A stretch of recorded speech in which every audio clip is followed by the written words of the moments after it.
Hey guys, welcome back to my channel. For those of you guys who are new, my name is Natalie and I run a stationery shop called Doodlesntea. So in the last few years, ever since I started my shop, I have sold my soul for Procreate, and Procreate is literally the only reason why I have an Apple product in my life. And so within the last 2.5 years or so that I've been using Procreate, I've been able to discover a lot of little tips and tricks, little shortcuts that make my workflow so much faster. And in today's video, I wanted to share some of these with you guys in hopes that it will make your workflow a lot easier as well. So I've organized this video from the most simple, like one-step tricks, all the way to tricks that require a bit more setup and a bit more instructions to get through. And of course, I will be leaving the timestamps in the description box for you guys as well if you want to switch to just a specific tip that you guys want to learn. But of course, I would greatly appreciate it if you guys could watch the whole video because it really helps out this channel, the algorithm and everything. And it would also mean a lot if you guys could like this video if you enjoy videos like this, and to consider subscribing to this channel as well. And with that, let's get started with tip number 1. So tip number 1. So if you draw something and let's say you're not too happy with how it looks, or in my case, I used the wrong pen. Well, you could just click this arrow to undo it and then use the right one and draw it again. Or did you know you could take 2 fingers and just double tap your screen? This makes it a lot easier when you're working and you just want to go really fast, but sometimes you make a mistake. All you have to do, 2 fingers, tap to undo. So let's say you have a couple of layers and you want to merge them all together. You could just group them all and then select merge or flatten, but another way to do this is to take 2 fingers and just slide the layers together. And pinch it. There you go! I always have issues with this tip, but as you saw, it just takes a few times and it will merge everything together. So the next tip is talking about alpha lock. And basically what the alpha lock setting allows you to do is it allows you to change the color of a drawing or an outline on a specific layer. So what you could do is select the layer and then just hit alpha lock. And what you'll notice is that the layer becomes a transparent checkered background. The shortcut to doing that is just to take 2 fingers and swipe to the right. That way it does the same result, and now you can select any color that you want, select the layer, and fill layer. One thing to note though when you are in alpha lock mode is that you can't add any adjustment blurs. So if you wanted to add a motion blur, for example, you're gonna have to go out of alpha lock first before you apply it.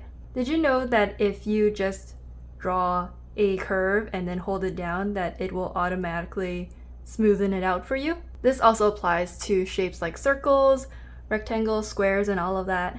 What you can do after is go to edit shape and you're gonna see different points of references. They detected my curve as a circle, so you can edit that there, or you can grab any of these points and manually edit your shape. Similar to that, you can also do the same with drawing straight lines. If you hold the pen down, it will automatically make it a straight line. If you add a second finger and hold the screen, it will also adjust it by different angles. Did you know that to get more options, all you have to do is take 3 fingers and slide down, and you get a copy and paste menu. You can have new options like cut, duplicate, and cut and paste. For me, I use the cut and paste option the most because let's say, for example, on your drawing, this light gray circle, you want to make it a different color. So first you'd have to isolate it onto a new layer and then alpha lock it and then change it. So what we would do is make sure that the gray circle layer is selected. We're going to use our select tool. Circle that, and then 3 finger swipe down, cut and paste. What this also does is it will make it on a new layer, so then you can alpha lock mode it, and then let's say you want to make it the same dark blue, done. So the next tip is, have you ever dragged and dropped a color to fill but then it doesn't fill it completely. So first I'm going to undo it with tapping with 2 fingers. So what you're going to want to do is take the color, drop it onto your shape, but don't let go of your pen. And what you're going to want to do is slide your pen over, and you can see the color drop threshold is increasing. You might just have to do this 2 times to fill it all the way to the top, but I like to keep it in the high 90s. Now if you zoom back in, that little white gap is gone. So this tip also applies if you are using the select tool under automatic. You can do the same trick to select more of the object or less of the object. So the next tip is about the clipping mask tool, and basically this allows you to draw on a layer without being on the same layer. So what you're going to do is you're going to want to have a new layer on top. We're going to select the layer and we're going to select clipping mask. Now we're going to select a new color. Make sure you're on the clipping mask layer, and if we draw on top, you'll notice that we're only drawing on the blue circle. And you can add as many clipping mask layers as you want, but what you'll notice is that it's only going to be drawing on the blue circle. So you can add as many layers as you want, but whatever the base main layer is, that is the layer that you are going to be drawing on. So another tip that I like to do is we're going to make a new layer, make sure that the clipping mask is also on, and over here under the N, we're going to select that. We're going to slide all the way up to multiply, and we're going to select a gray color, and we're just going to draw it on our circle. And what this does that I like to do is it makes a nice shadow effect. Something to note about this trick is that it only works for grayscale colors. So if you pick a darker shade of gray, it's going to create a darker shadow, whereas a lighter shade of gray is going to create a lighter shadow. So if I selected a darker shade all the way down there, 2 finger swipe to the right for alpha lock, and then fill layer, it creates a much darker shadow. So this next tip, I give credits to Belinda S. Co. on Instagram. She also makes a ton of reels about Procreate tips, and this one I found life-changing. So credits to her, but I wanted to share it in this video for you guys as well because yeah, it helps a lot. So this tip is to find out what layer your drawings are on. This is going to be really helpful, especially if you guys are drawing and then suddenly you realize there's a dot or a squiggly line on one of your layers, but you don't really know which layer it's on. So what we're going to do is we're going to go to settings, and we're going to go to preferences, gesture control, and under the layer select option, we're going to select the square plus touch option. Or you could select the Apple Pen one, touch to hold, but any of these settings will do the same thing. But in this demonstration, I'm going to use the square plus touch. Once you have it on, click done. Basically what this is going to do is you're going to hit the square here, and you're going to hover over where you want to know what layer the drawing is on, and as you can see, it's going to show every layer of what you are touching. So this auto drawing is on layer 26, 39, and 50. And you can select the layer that you want to edit, and it is going to end up on that layer. So the next tip is about editing your pen settings.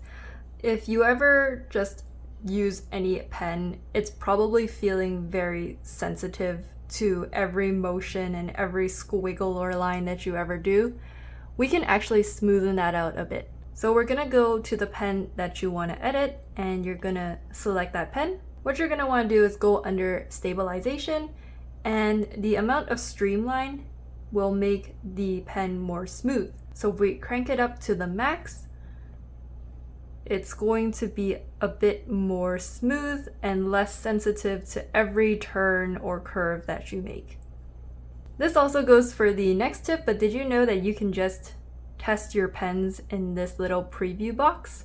That way you don't have to always click done, go to your file, test it out, only to realize that there are still settings that you want to fix. You can do all of that in here. So when I used to do hand lettering, I did like to have the streamline higher because it gives a bit more control with drawing letters. But now that I'm just doing digital art, it doesn't make that big of a difference for me, so I like to just keep it lower and have my lines a bit more free flow. So another question that I get asked a lot now with more of my studio vlogs and my work with me videos going up is, what is the brush that I use for my outlines? So this is actually a custom brush that I found off of the Instagram account Pigeon Crafts.